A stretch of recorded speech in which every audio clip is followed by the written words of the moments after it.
আমার উদ্বেগের বিষয় হইল বাংলাদেশে জাতীয় শিক্ষার সিলেবাসে সিরাতুন নবী সাল্লাল্লাহু আলাইহি ওয়াসাল্লামের শিক্ষা না থাকার কারণে, বাংলাদেশের জাতীয় শিক্ষার সিলেবাসে কোরআনে কারীমের গুরুত্বপূর্ণ মৌলিক শিক্ষা অন্তর্ভুক্ত না থাকার কারণে বাংলাদেশের মুসলিম ছেলেমেয়েরা শিখবার জন্য, জানবার জন্য জাতীয় শিক্ষার সিলেবাসে সাহাবা আজমাইন রিদওয়ানুল্লাহি তাআলা আলাইহিম সম্পর্কে জানবার কোনো ব্যবস্থা না থাকবার কারণে আমাদের এই বাংলাদেশে মুসলমানদের ঘরে ঘরে জেনারেল শিক্ষিত আমাদের অনেক সরল মনা ভাই বোনরা কাফেরদের মিছিলে নাম লেখাচ্ছে।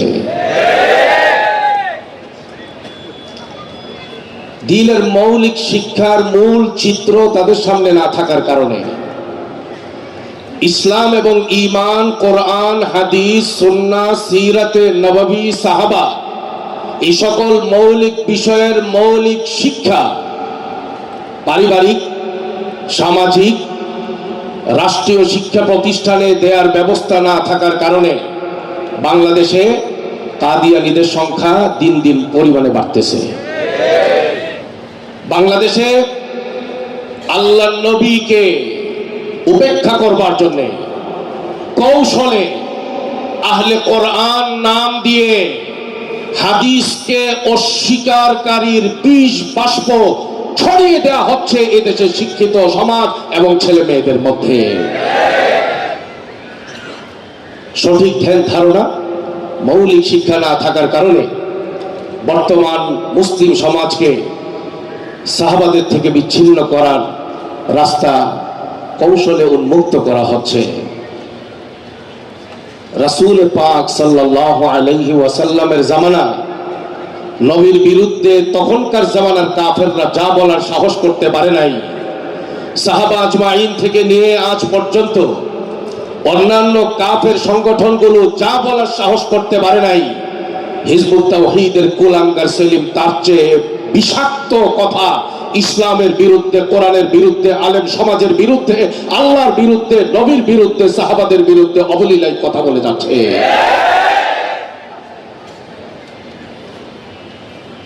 কি বলেন? এটা আমি আপনাদেরকে জিজ্ঞেস করি, আমাদের মুসলমানদের এটা কি সহনীয় বিষয় না মাথা ব্যথার কারণ? কথা বলেন না।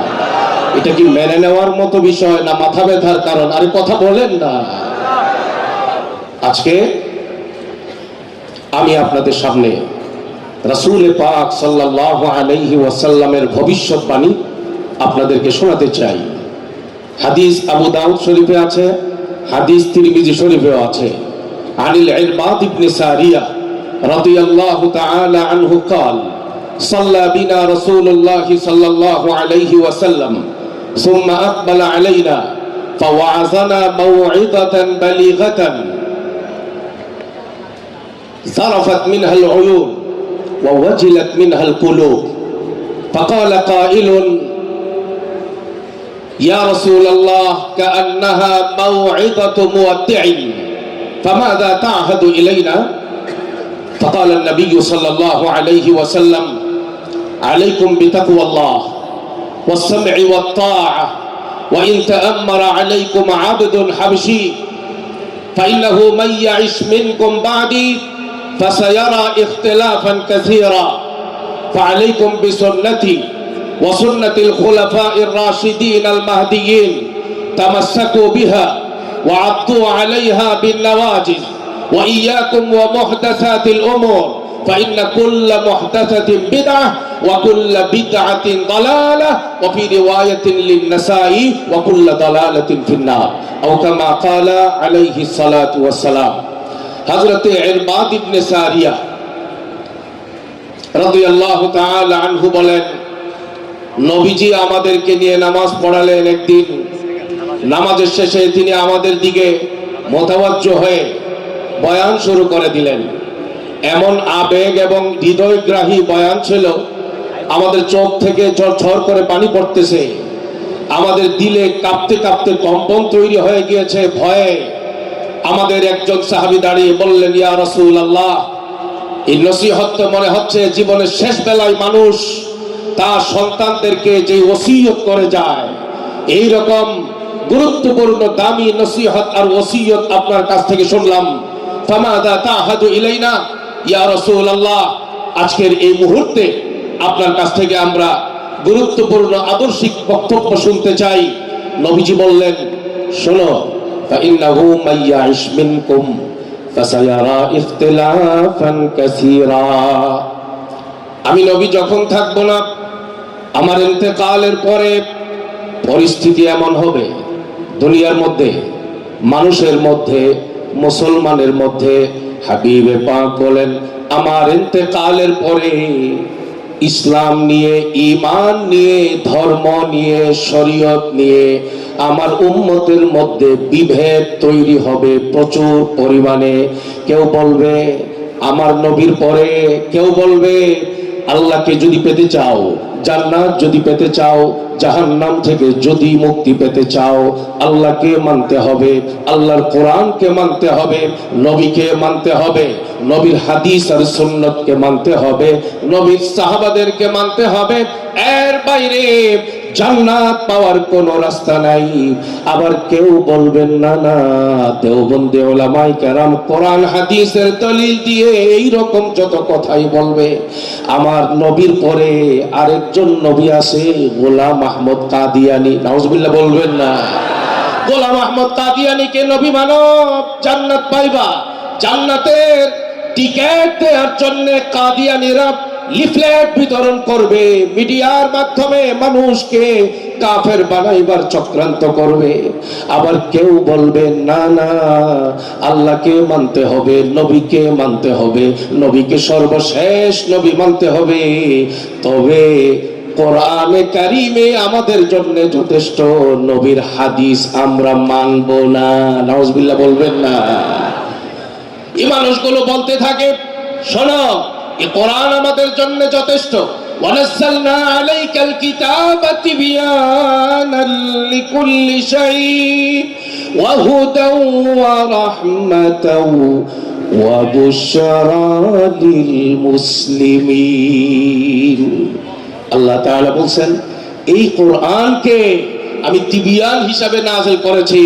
কোরআনের মধ্যে সব বিষয়ের সুস্পষ্ট বর্ণনা দেওয়া হয়েছে, সুতরাং কোরআনই যথেষ্ট, নবীর হাদিসের দরকার নাই।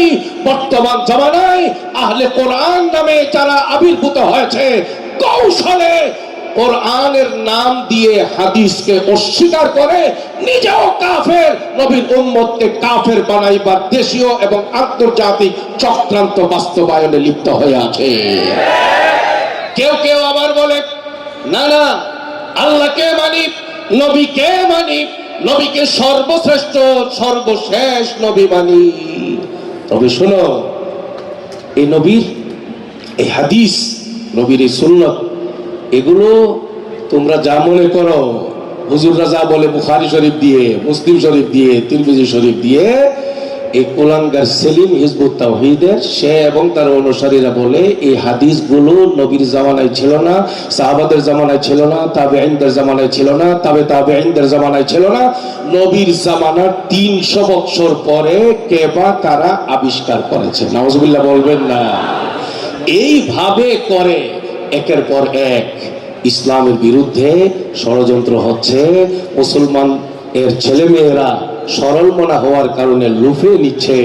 এর চেয়ে বড় কথা তো হইল, দেশের বিভিন্ন গ্রাম অঞ্চলে এই মাসে রাসূল পাকের ভালোবাসাকে পুঁজি করে এক দল, তারা হালুয়া রুটি বিতরণ করবে, জশ্নে জুলুস তারা করবে, আর মানুষকে বলবে এটাই নাকি সর্বশ্রেষ্ঠ ঈদ। রাজার বাগওয়ালারা দেখছি ব্যানার লাগাইছে, ঈদে মিলাদুন নবীর সর্বশ্রেষ্ঠ ঈদ তারা এই বছর পালন করবে 90 দিন।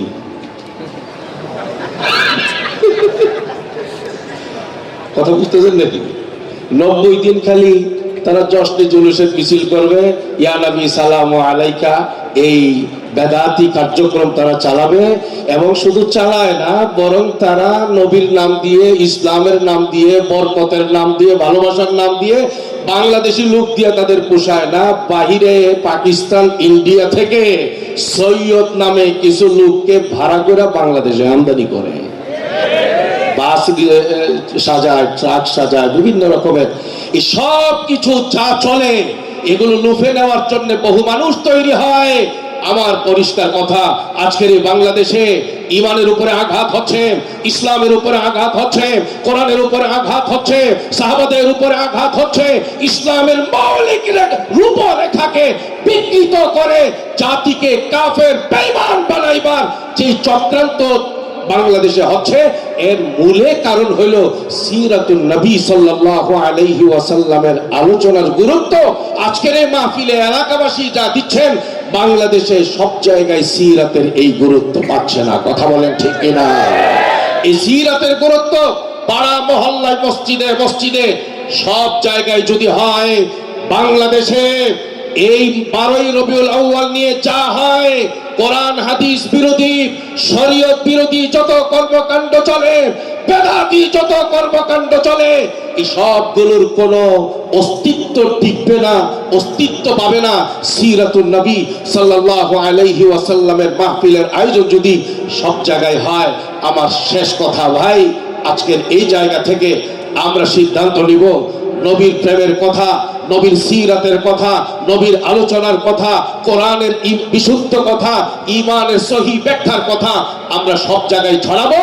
আর রাসূলুল্লাহ সাল্লাল্লাহু আলাইহি ওয়াসাল্লাম যে বাহিনী তৈরি করে গিয়েছিলেন সাহাবাদের জামাত, সেই সাহাবাদের জামাতের সর্বশ্রেষ্ঠ সাহাবী হযরতে সিদ্দিক আকবর রাদিয়াল্লাহু তাআলা আনহু যেই বক্তব্য দিয়েছিলেন, ঈমান জাগানিয়া বক্তব্য, আয়ানকুসুদ্দিন ওয়া আনা হাই, আমার চোখের সামনে ইসলাম ধ্বংস হবে, ঈমান ধ্বংস হবে, কোরআনের অপব্যাখ্যা করবে, কাদিয়ানীরা বলবে গোলাম আহমদ কাদিয়ানী আরেকজন নবী।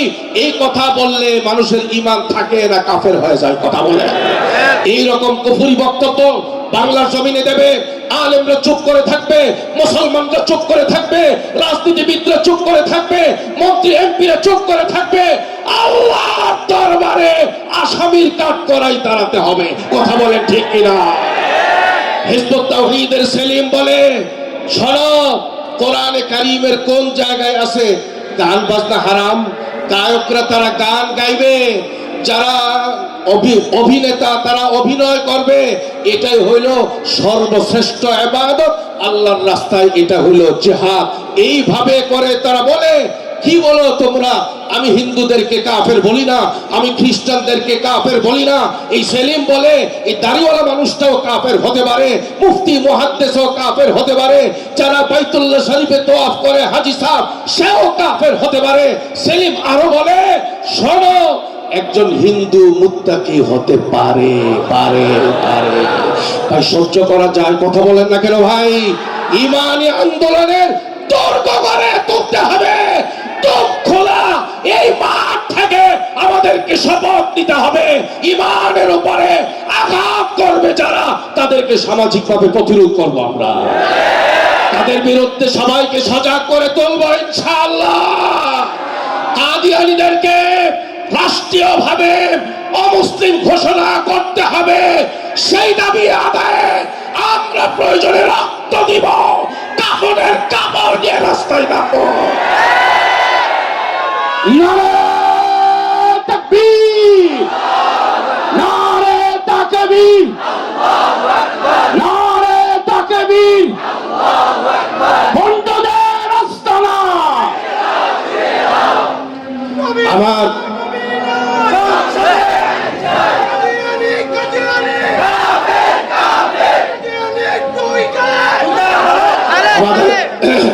আমাদের শেষ কথা ভাই, ধারাবাহিকভাবে আন্দোলনকে চাঙ্গা করা, পরিকল্পিতভাবে কাজ করবার জন্য আমাদের হযরত মধুপুরের বিশ্ব হুজুর দামাত বারাকাতুহুম সহ দেশের শীর্ষ উলামায়ে কেরাম, হাটহাজারী মাদ্রাসা সহ দেশের শীর্ষ মাদ্রাসা ওয়ালারা তারা সবাই এখন ময়দানে কাজ করে যাচ্ছেন।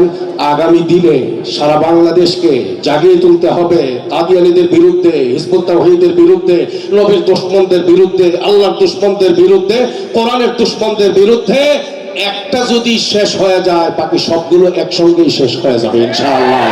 সুতরাং আগামী দিনে যদি কঠোর কর্মসূচি আসে ইমানের দাবি পূরণের জন্য আগামী দিনে সারা দেশের সর্বোচ্চ উলামায়ে কেরাম, হেফাজতের আমিরের নেতৃত্বে, মদবরের পীর সাহেবের নেতৃত্বে, দেশের শীর্ষ উলামায়ে কেরামের নেতৃত্বে যদি ইমানি আন্দোলনের ডাক নিয়ে রাস্তায় নামার জন্য কর্মসূচি আসে, আমরা সবাই বের হব ইনশাআল্লাহ। সিদ্দিক আকবরের অনুসারী হয়ে বের হব ইনশাআল্লাহ। ওমর ফারুকের অনুসারী হয়ে বের হব ইনশাআল্লাহ। আমাদের পরিষ্কার কথা সরকারকে জানিয়ে দিতে চাই, আল্লামা আহমদ শফী দুনিয়ায় নাই, লক্ষ লক্ষ আহমদ শফীর সন্তানরা বেঁচে আছে। জুনায়েদ বাবুনগরী বেঁচে নাই, তার আদর্শিক সন্তানরা বুকে তাজা রক্ত দিয়ে ইমানি দাবি আদায় করবার জন্য বেঁচে আছে। আগামী দিনে যদি আমাদেরকে মুরব্বীদের ডাকে সাড়া দিয়ে লক্ষ কোটি মানুষের মিছিল নিয়ে আমাদের দাবি আদায়ের জন্য আগাতে হয়, আমরা আমাদের ছেলে মেয়ে, আমাদের বিবি বাচ্চা, আমাদের টাকা পয়সা সব কিছুর মায়া ত্যাগ করে কেবলমাত্র রাসূলুল্লাহ সাল্লাল্লাহু আলাইহি ওয়াসাল্লামকে স্বপ্নে দেখবার জন্য, হাবিবে পাকের পবিত্র হাতে কাউসারের পানি পান করবার জন্য, জান্নাতে নবীর সঙ্গে একসঙ্গে থাকবার আশা নিয়ে রাস্তায় নামবেন। বলে যদি বুকে আসে সাদরে গ্রহণ করবার জন্য কারা